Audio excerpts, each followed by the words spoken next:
Я много лет изучаю народные практики питания и то, что люди называли тихой медициной.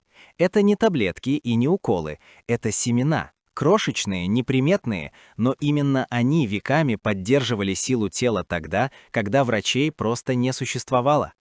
Сегодня я расскажу не историю исцеления, а точную схему, как надо использовать 3 вида семян, чтобы организм начал работать иначе. Без магии, без обещаний, только то, что проверяли поколения. Речь пойдет о семенах чиа, тыквенных семенах и семенах льна. Их продают в магазинах, добавляют в смузи, и на этом все.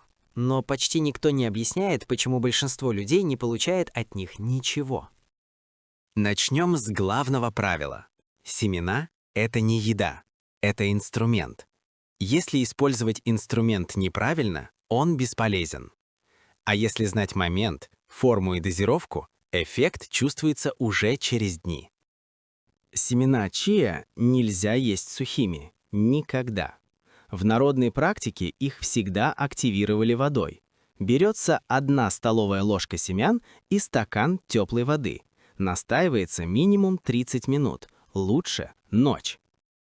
Пьют этот настой утром строго натощак. Не для похудения, как любят говорить, а для запуска кишечника, мягкой детоксикации и восстановления водного баланса на клеточном уровне. Важно! Чиа работают курсами. 10 дней приема, 5 дней перерыв. Именно так организм успевает перестроиться, не включая защитные механизмы.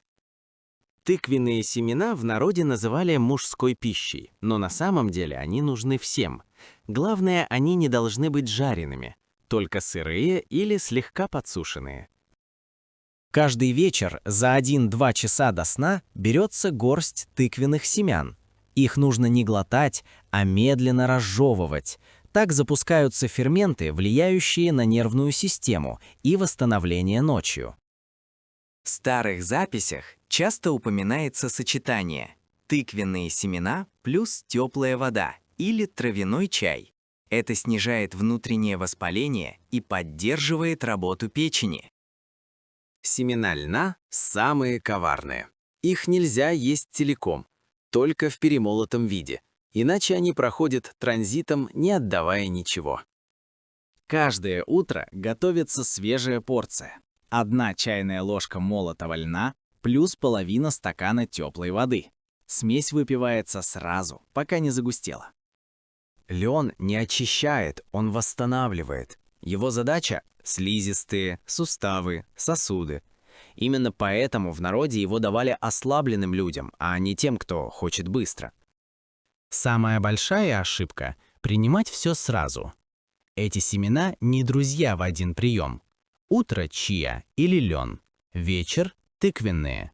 Так соблюдается естественный биоритм. Никогда не стоит увеличивать дозы.